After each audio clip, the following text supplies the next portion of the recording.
pada masa Nabi Isa sebelum disalib, Bani Israel itu mengikuti ajaran-ajaran yang sudah diselewengkan oleh pendeta-pendeta Yahudi dengan segala kepentingan mereka. Di satu sisi.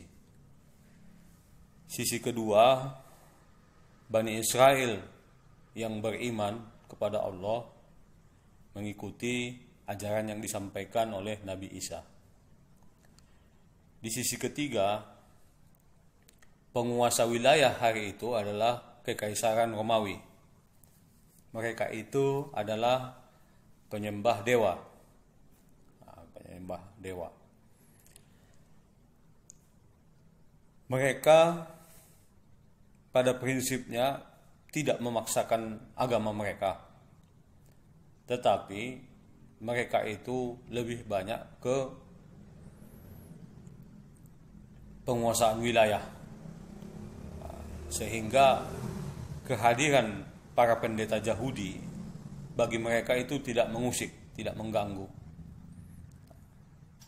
Bahkan bisa diajak kerjasama karena para pendeta Yahudi ini pun tidak menegakkan agama secara lurus, sehingga tidak ada perlawanan ataupun kontradiksi terhadap perluasan wilayah Romawi dalam hal ideologi.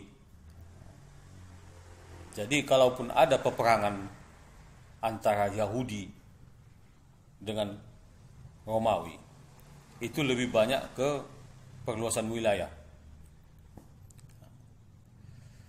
Dalam hal ini, para pendeta Yahudi itu sangat risih melihat kehadiran Nabi Isa. Karena Nabi Isa itu benar-benar menyampaikan syariat dari Allah. Tidak ada kemusyrikan.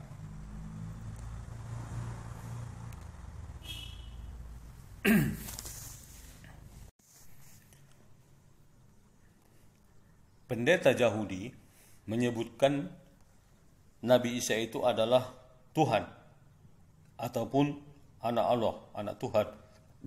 Sedangkan Nabi Isa sendiri menolak. Ia hanya mengakui sebagai nabi, bukan Tuhan dan bukan anak Tuhan. Tetapi disitulah para pendeta Yahudi ini memaksakan kehendaknya agar manusia di zaman itu tetap percaya kepada mereka.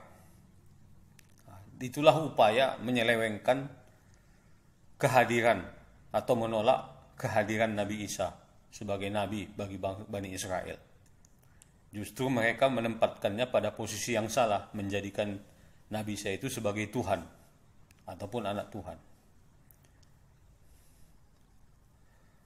Kemudian Nabi Isa menyebutkan bahwa nabi terakhir adalah Ahmad dari Bani Ismail, dari Arab, bukan dari Bani Israel atau Bani Ishak.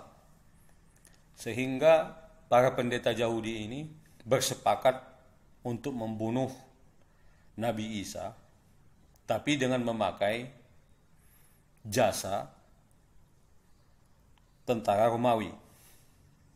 Akhirnya terjadilah penyaliban terhadap Isa. Tetapi Allah menggantikannya dengan Yudas Iskariot. Pasca penyaliban itu, penyebaran agama terus dilanjutkan oleh murid-murid Nabi Isa yang kita sebut sebagai para Hawariyun. Kemudian dari periode itu sampai sekitar 136 Masehi. Dari 30 Masehi penyaliban sampai 136 Masehi. Itu bangsa Yahudi terus melawan Romawi untuk mempertahankan wilayahnya bukan mempertahankan ideologi ataupun agamanya, bukan. Walaupun bangsa Romawi itu menyembah dewa, tetapi bangsa Yahudi bermusuhan dengan Romawi.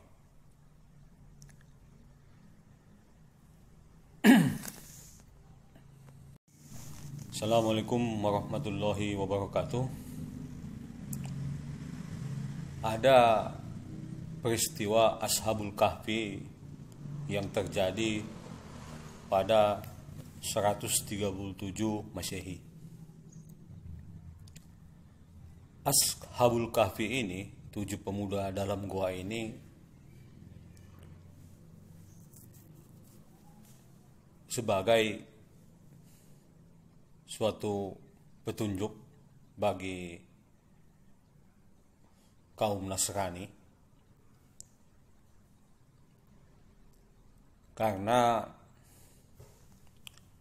ini terjadi setelah penyaliban Yudas Iskariot ataupun naiknya Nabi Isa Al-Masih ke langit, yang diteruskan oleh murid-muridnya para Hawariyun dalam menyebarkan ajaran Isa.